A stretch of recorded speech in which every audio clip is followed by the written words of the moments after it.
The night Marcus and I got engaged, his eyes were captivated by a sexy, alluring model. Every gesture she made exuded a mesmerizing charm, and she possessed a remarkable talent for investment and business.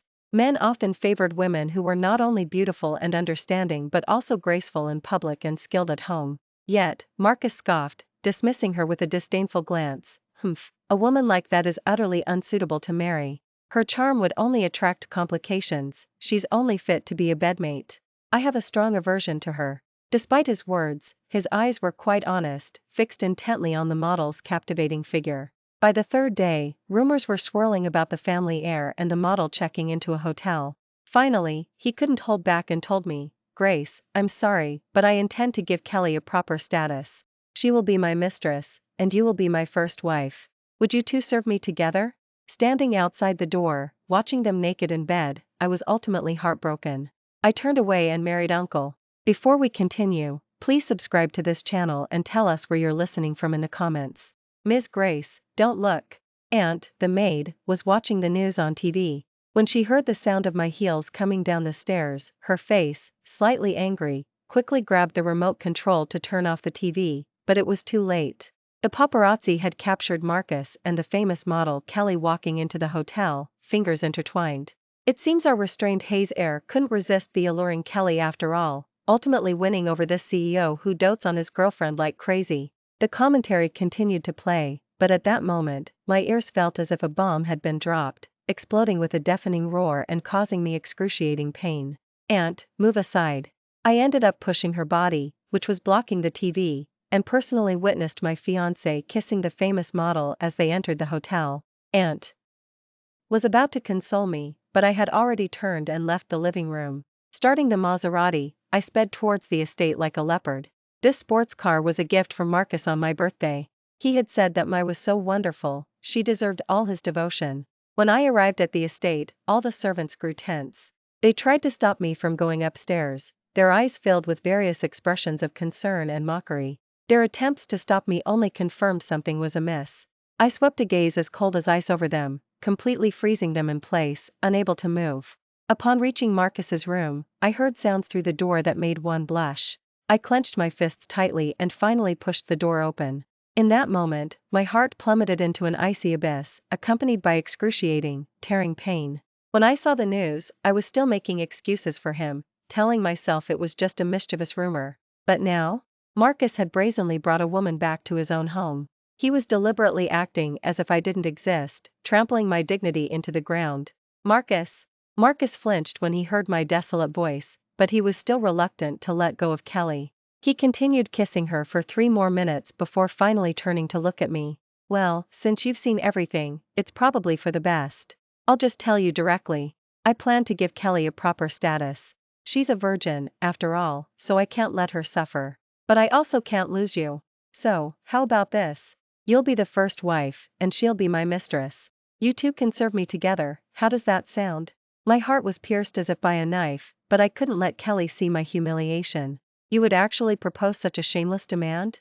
When heard the word shameless, his face instantly darkened. "What do you mean shameless? We're not even married yet, so I have every right to arrange things between the two of you. Which man in prominent families doesn't have a mistress? War affairs? Your father did too, didn't he?" He had no idea how deeply his words had wounded me. What I detested most was that my father had abandoned my mother to take a mistress. Marcus knew this and had even sworn an oath in front of me. "I, Marcus, will never have an affair or take a mistress. I will cherish only my wife, Grace, my entire life." The vow still echoed in my ears, yet the man who made it had changed with the times. "All right, you've always been gentle, sensible, and considerate of me. I've wronged you in this matter, and I will make it up to you properly. Here's a card with 3 million, take it and use it." He tried to appease me as if shooing away a beggar. I didn't say a word, instead, I suddenly realized what I truly needed to do. Seeing me walk out silently, Marcus assumed I had agreed to his outrageous demand. He couldn't help but pull the triumphant Kelly closer for another round of vigorous activity. I found Mrs. Hayes, she was meditating. I waited, and after 2 hours, I took out the heirloom diamond bracelet she had given me and returned it to her. "Mrs. Hayes, I am not destined to wear this bracelet. Please take it back." Mrs. Hayes's gentle face instantly froze, and she asked me in surprise, "Grace, what's wrong, my child?" I honestly replied, "Marcus already has another woman beside him, ready to take my place. He wants to marry her and bring her home, she's in his room right now. So, Mrs. Hayes, I hope you'll give this bracelet to her instead. My mother told me that if my fiancé ever had affairs or dallied with other women, I must never marry him. I cannot betray my mother's wishes, nor can I wrong myself." Mrs. Hayes's face instantly fell, and she slapped the table, rising abruptly. "He's an absolute scoundrel. How dare he bring a loose woman home? The marriage alliance between the Liu and Hayes families was arranged by your grandfathers. The patriarch said that the position of Mrs. Hayes must be yours. The patriarch was highly respected, and his judgment of people was never wrong. Therefore, there can only be one choice for my daughter-in-law, and that is you. He is not allowed to have a mistress and disrupt our rules." I looked up at the cherry blossoms outside the window, blooming beautifully in the spring. "Mrs. Hayes, if grandfather's dying wish cannot be violated, then I will marry someone else. I want to marry Ethan." These words stunned Mrs. Hayes. She stared at me, unable to calm her emotions for a long time. She had been meditating and praying devoutly for many years, and from the first to the full moon day of each month, she would not leave her meditation room or break her routine. Otherwise, she would surely go out to confront Marcus. Mrs. Hayes twirled the prayer beads in her hand. "Grace, do you truly want to marry his uncle? You must think carefully. After all, Ethan is involved in both legitimate and illicit dealings, his methods are ruthless and violent, and he's not at all considerate of women. Mrs. Hayes, you can't judge a book by its cover. Some people put on a facade of kindness and humility while engaging in sordid acts behind closed doors. Others may appear brutal and cold-blooded, yet they can perform surprisingly good deeds." As the cherry blossoms were scattered by the spring breeze, I imagined that cold-blooded man patiently comforting the children at St. Jude's orphanage. Just then, Marcus pushed the door open forcefully and stormed in with long strides. He grabbed my hand, squeezing it tightly. "I knew you'd run to my mother to complain. Humph, I misjudged you." His fingertips dug deeply into my flesh, as if I were his mortal enemy. It took all my strength to shake off his hand, simply because the lingering scent of Kelly's perfume on him filled me with immense disgust. "I didn't come to complain, I came to, do you think I believe you? Just look at mother's sudden coldness towards me, you must have been spreading rumors about me to her for her to see me this way. I'm not refusing to marry you, so why are you in such a hurry? Kelly has even agreed to be my mistress. Look how generous she is, unlike you, so petty and consumed by jealousy. If you had Kelly's business acumen, I'd pay more attention to you and we'd have more to talk about." His implication was that I was not as gentle and considerate as Kelly, nor as brilliantly intelligent. But, if you had just waited a little longer, you would have known my secret. Strangely, upon hearing his mockery, I felt calm and unperturbed. Mrs. Hayes, however, was exceptionally furious. But before she could speak, Kelly walked in. Fearing Hayes would scold Kelly first, Marcus pulled her into his embrace, protecting her with a wary demeanor. "Mom, I've fallen in love with this understanding woman. Will you let her be my mistress? She's not even trying to take Grace's place as the first wife, she's being very sensible." Hearing that, I let out a bitter laugh. The position of Mrs. Hayes was such a coveted prize, she wasn't trying to claim it only because she couldn't yet. Once her timing was right, it would be surprising if she didn't. "Didn't you say you wanted grandchildren? I only feel the passion a man should with her, whereas with Grace, it's like an old married couple, that spark just isn't there." Kelly clung tightly to Marcus, feigning vulnerability as she said, "Madam, Kelly promises to be obedient and cause no trouble. I love Marcus, not his wealth. So, I don't care about property or status, I only care about Marcus's happiness." Mrs. Hayes watched the inseparable pair and was almost driven mad, for Marcus had no idea I was about to propose marrying his uncle. The patriarch's last will and testament stipulated that the position of Mrs. Hayes could only belong to Grace. Only by marrying Grace could one inherit the entire Hayes family fortune, otherwise, one would only receive a monthly allowance of 1 million. But didn't know this, which was why Mrs. Hayes was so anxious. However, Marcus's attitude was so unyielding, and my determination to marry Ethan was equally firm. Mrs. Hayes could only sigh and close her eyes, allowing us to make our own decisions. She no longer wanted to interfere and settled down to meditate and pray devoutly. When I reached the door to leave by car, I was stopped by several bodyguards. "This is what you get for complaining to my mother." Marcus, embracing Kelly, appeared behind me, glaring at me with a face full of fury. This car is my gift to you, you cannot take it.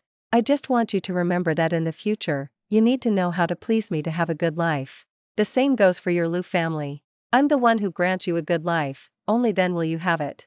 The position of first wife is no different, do you understand?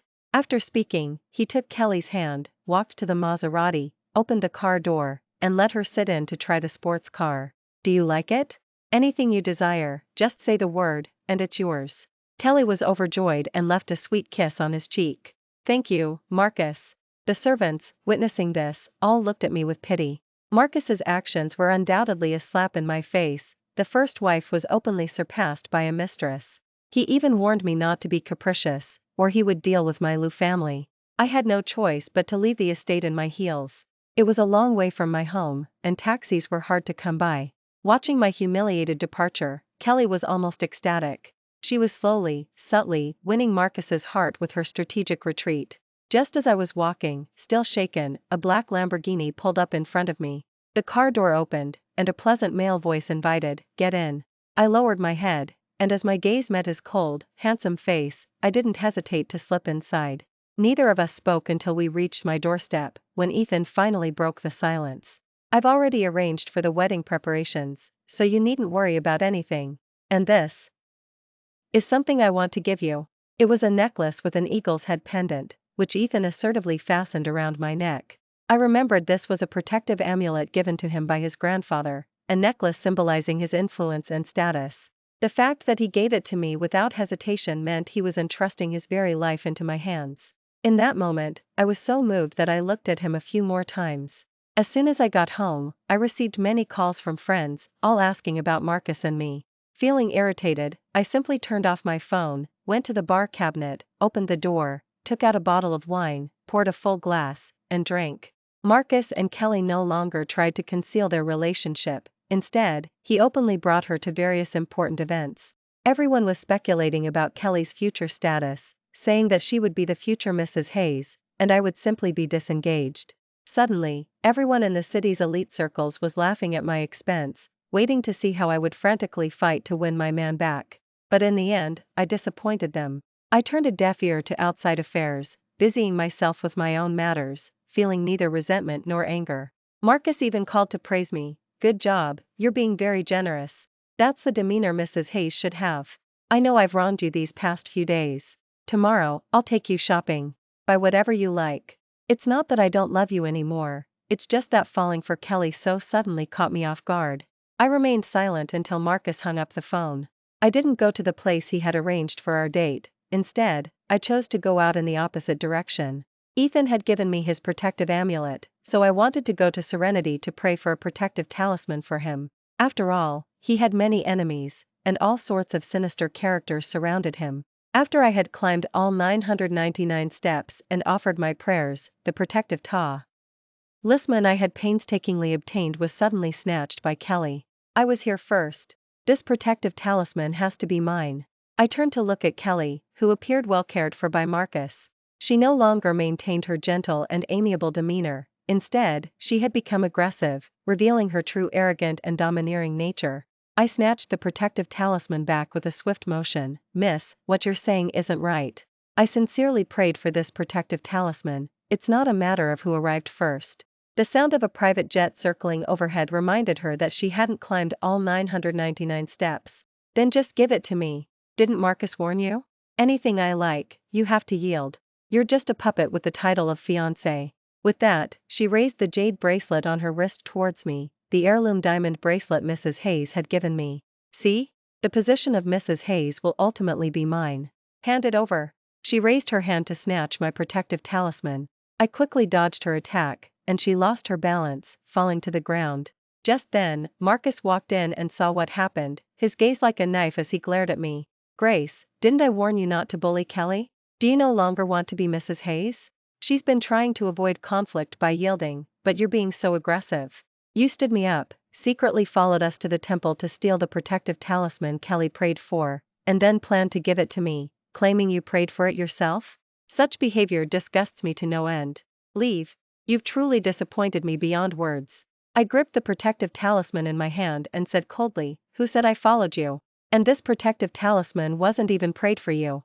Marcus looked at me with eyes full of sarcasm. Ha, if not for me, then who was it for? Me. A commanding and icy voice resounded from outside the temple gates. Marcus visibly flinched when he heard it.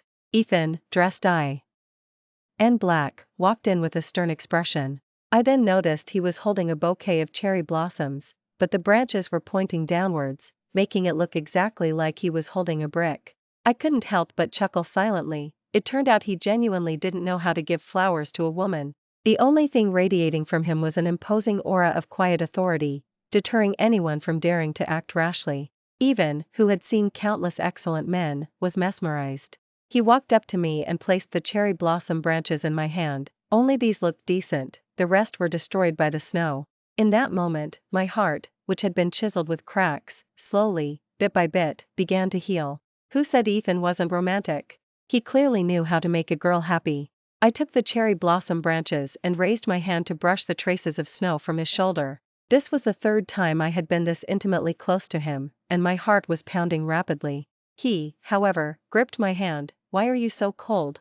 We're more close from now on, don't make me worry. Blushing, I lowered my head and replied, understood. Ethan picked up the protective talisman from my hand.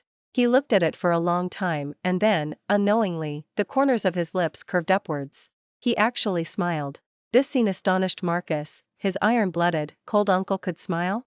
And seeing him and me so intimately exchanging tender words, his heart was filled with even more doubt and anger. You gave me your amulet, so I thought I'd pray for a protective talisman for you too, so you'd have one to keep you safe when you're out and about. Hearing this, Ethan's eyes lit up. He immediately put the protective talisman into his pocket, carefully safeguarding it. Marcus instantly lost his composure. It turned out this protective talisman wasn't prayed for him, but for his uncle. He looked at me, then at his uncle, and instantly broke free from Kelly's hand. He reached out and grabbed my wrist, pulling me away from Ethan. Grace, do you have any idea what you're doing? Flirting with my uncle right in front of me? But before he could pull me back to his side, Ethan swiftly, like lightning, hooked his arm around my waist, pulling me back and sheltering me in his strong embrace. That suppressed aura instantly erupted again, as if his most treasured possession was about to be stolen, and he had to protect it immediately. Uncle, what are you doing? Grace is my fiancée. It's improper for you to openly embrace her like this. Ethan looked coldly at his nephew, speaking in an unceremonious tone. Grace has already broken off her engagement with you and will instead enter a marriage alliance with me. The next time you see her, learn to respect her, and address her as aunt. Do you understand protocol? Mrs. Hayes knows this, and everyone in the estate knows it too. Grace is already my fiancée. Marcus, furious as if gone mad, roared, impossible. You're talking nonsense. I haven't agreed to break off the engagement with Grace, so she's still my fiancée. Don't joke with me about this. My mother would never agree either, she wouldn't do anything to displease me. As soon as he finished speaking, he yelled at me, Grace, what are you still standing there for? Get out of his arms. Do you want me to come over there and do it myself? Hearing his gritted teeth, I finally looked up and met his gaze. Marcus, the day you brought Kelly home, I went to the estate to see your mother and break off our engagement. Didn't your mother tell you? Then again, as soon as you finished speaking, you couldn't wait to take Ms. Kelly out, not giving Mrs. Hayes a chance to speak. Furthermore, it was past the full moon day, and she would never step out of her room and break her routine. That's why you're only finding out about this now. Marcus instantly panicked upon hearing this. You're lying to me. I don't believe it. I know what this is, you're afraid I'll change my mind and stop loving you, so you convinced my uncle to invent this story to trick me into coming back, didn't you? You're overreacting. I'm not refusing to marry you, so what are you so afraid of? Even if Kelly moves in, it won't affect your status. You'll always be the first wife. Seeing that he didn't believe we had already broken off the engagement, my face also darkened. Marcus, have you forgotten about my mother? She died of a broken heart because she couldn't accept my father's infidelity. Before she died, she warned me that if my partner ever had an affair, I must leave him forever. You were right there then, weren't you? You even made a vow, have you forgotten? I will not betray my mother's promise, nor can I let grandfather's dying wish go unfulfilled. So, I'm granting your wish and formalizing my engagement to Ethan. However, you did one good thing after all, you cheated before our wedding ceremony, which prevented me from falling into an abyss. Hearing my well-reasoned words, Marcus finally came to his senses. His Ethan hated playing games with women, he wouldn't deign to do so. That left only one possibility: his engagement to me must be real. Thinking this, he began to feel terrified. But didn't give him a chance to reconsider, pressing her alluring, soft body tightly against him. Marcus, can we just forget about them for now? I feel a little dizzy and nauseous. I might be pregnant. The word pregnant finally made Marcus stop, and his eyes filled with surprise as he stared at Kelly's belly for a long time. Ethan, however, showed no interest in their affairs. In his eyes, a woman like Kelly was not worth his attention. Because we all knew who Kelly truly was, only Marcus remained clueless, completely fooled by her. Let's go. I know you're reluctant to take a private jet down, so I'll accompany you on foot. I've also had the wedding dress, wedding rings, and everything else prepared. We can go try them on when we get back and see if you like them. I hadn't expected him to be so considerate of others on the inside, despite his aloof exterior. When turned around and realized we were gone, he abandoned Kelly and rushed out after us. Grace, where are you going? If you're leaving, shouldn't you take your fiancé's private jet? My footsteps halted instantly, but my body didn't turn towards him. Marcus, this is the 21st century, not ancient times. I will not allow my partner to keep a mistress or take a second wife. If you truly love Kelly, then please cut ties with me and take responsibility for her. That's what a man should do. After uttering these words, I deliberately linked arms with Ethan, and together we walked through the cherry blossom grove, slowly descending the steps, facing the spring breeze. From a distance, we looked very much like an old married couple, having weathered many years together. The sight filled Marcus with discomfort. He frowned deeply and quickly left with Kelly. He needed to go back and properly question his mother. Ethan took me to try on wedding dresses and choose wedding rings. Ethan handled everything himself. There was no need for the assistants to intervene. I smiled and shook my head, stopping him. I'm going in to try on the wedding dress. That was my way of reminding him of the separation between men and women, and that he shouldn't follow me in. Ethan, however, looked at me with an unfazed expression. There doesn't seem to be anything wrong with that, does there? Later, we'll. I quickly raised my hand to cover his mouth. He spoke so casually, yet it was I who blushed. The assistants behind us all secretly chuckled, lowering their heads. Ms. Grace, you're so lucky to have such a handsome and dashing fiancé. That remark pleased the 1,000-year-old ice immensely. He then sat on the sofa with a triumphant air, waiting for me to emerge. After everything was successfully tried on, Ethan had an urgent matter, so he asked his driver to take me home first, while he left in the opposite direction. Just as I returned home, before I even entered the doorway, I was enveloped by a figure. Before I could turn around, that person forcefully embraced me from behind, holding me very tightly. Grace, I know now that you're truly marrying my uncle. Don't marry him, please. Now that we no longer had an engagement, we were strangers. How could I allow a stranger to embrace me? I struggled with all my might to break free from him. Get away from me. Since you already know that our engagement is off, I'm warning you. Don't cross the line when you see me in the future, because I am your aunt. Marcus's emotions surged when he heard the word aunt. You're not married to him yet, so what aunt? I forbid you to marry him. If you're going to marry anyone, it can only be me. You are mine. You know what kind of person my uncle is, don't you? He's manipulative, treacherous, and truly a ruthless killer. Haven't I told you before? You need to stay away from him. But was not nearly as terrible as Marcus claimed. I used to be so foolish to actually believe Marcus's words and keep a cold distance from Ethan.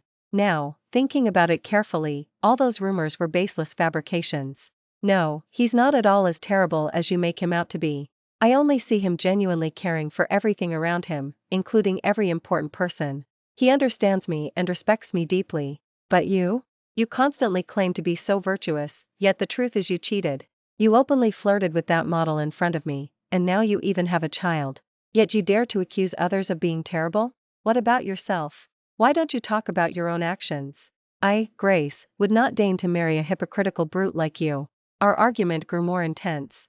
No matter how Marcus slandered Ethan, I stubbornly refused to listen to him and became even more resolute in my decision to marry Ethan.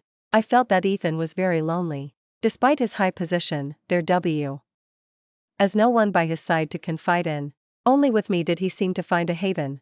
I had lost all patience with Marcus. The more I looked at him, the more disgusted I felt. When he saw me turn to leave, he lost control, grabbing me to prevent me from moving. Just as he was about to force a kiss on me, I was so terrified that I lifted my leg and kicked him in the groin. Get lost.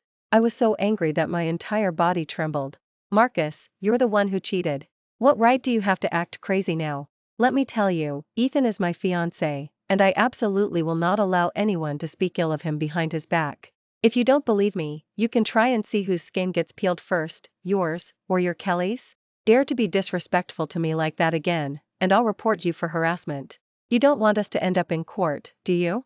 In the distance, a woman dressed like a socialite walked over. It was Kelly. She had shed all pretense, becoming arrogant, relying on the child in her belly. But what did that have to do with me? As long as she didn't provoke me. Yours is here. Marcus didn't turn to look, but instead stared at me with eyes full of resentment. Is she the reason you hate me? Fine then, I don't want her anymore. I can give her money to get rid of the child and leave Viridia City forever. That way, she won't be an eyesore to you. I stared at Marcus in disbelief, truly unable to fathom that those words came from him. How could he abandon his own child? Yet he wanted to terminate his own child. I had no patience left for Marcus. I pushed him away and walked inside. Grace, come out. This incident was filmed by the paparazzi and broadcast online. The commotion was huge, with everyone mocking Marcus for facing his just desserts, and now beginning to suffer for his actions. I, however, paid no attention to the matter, caring only about my private affairs with Ethan. But the more Marcus thought about it, the angrier he became. He felt his uncle was poaching high S woman. So, when Mrs. Hayes called Ethan back to the estate for dinner to discuss the wedding, Marcus suddenly raised a gun and aimed it at Ethan. Uncle, there are so many women in the world, why do you insist on taking Grace from me?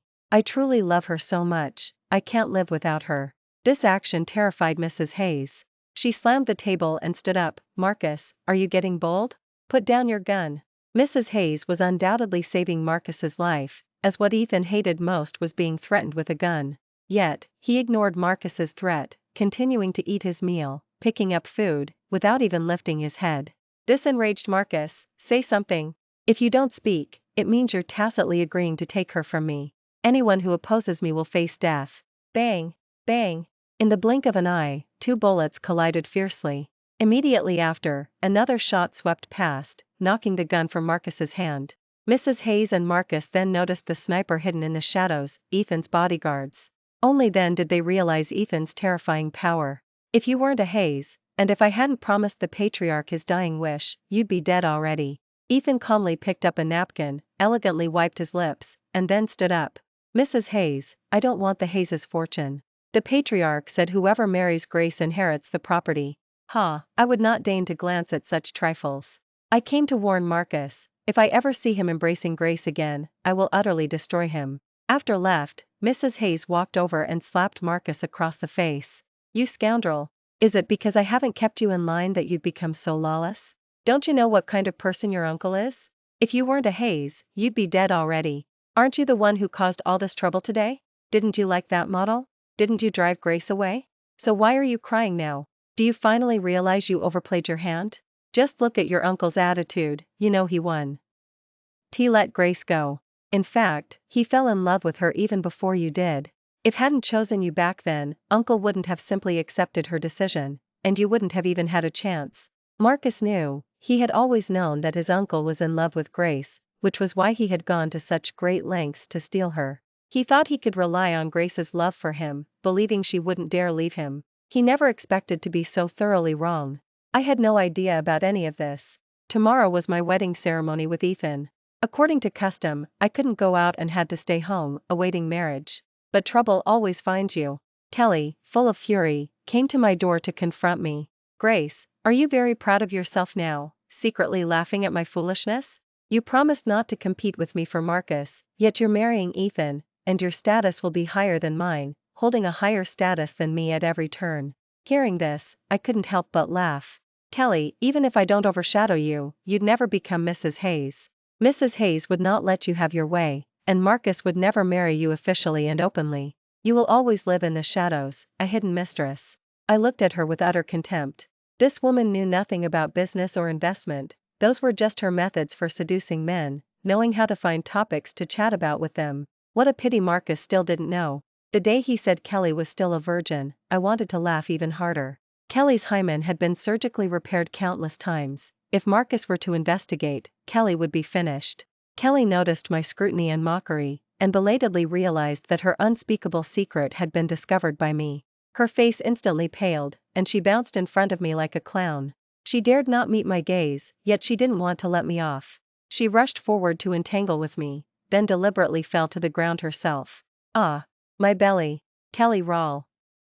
D on the ground, clutching her belly. The paparazzi she had hired had already captured our struggle, making it look as if I was bullying a pregnant woman. It turned out she was using the child in her belly to try and get me killed, to make Marcus hate me. What an idiot. You want to die, don't you? I'll grant your wish. Before long, the internet was filled with condemnation for me, accusing me of being sinister and malicious for assaulting a pregnant woman. Just as they were tearing me apart with insults, another video was uploaded. It reconstructed the full sequence of events. After netizens watched it, they barely had a chance to speak before more of Kelly's romantic history was revealed. Records of checking into hotels with different men, and her hymenoplasty procedures at the hospital. Didn't she cultivate an image of being independent, self-respecting, and skilled in business and investment? It was all fake. Suddenly, the tide turned, and Kelly found herself accused, mocked, and shamed by online users. Marcus realized he had been tricked, and that the kind of individual he had loved was truly like that. Ironically, he had even abandoned me for her. Marcus found Kelly and slapped her hard across the face, his expression filled with disgust and rage. Clutching her face, Kelly cried out, terrified, begging Marcus to forgive her one more time and promising she would never dare to do it again. Marcus gave her no chance, unleashing all his pent-up emotions on her. If she hadn't come into the picture, he wouldn't have alienated his beloved woman to the point of never speaking again. Meanwhile, with Ethan holding my hand, I walked onto the wedding stage. He said, in the end, I was the one who married you. I looked up at Ethan, puzzled. Do you know, he continued, I've secretly loved you for a long time, that's why I've remained single until now. So the rumors about him being reserved about relationships were false, he only turned away other women because he had me in his heart. Moved anew, I stood on tiptoe and kissed Ethan's full, sensual lips. For the rest of my life, he alone would be enough. Thank you for watching today's story. If you enjoyed this video, please like and share it with your friends. We look forward to hearing your thoughts in the comments. Feel free to share your opinions, and don't forget to subscribe to our channel for more exciting stories. See you next time.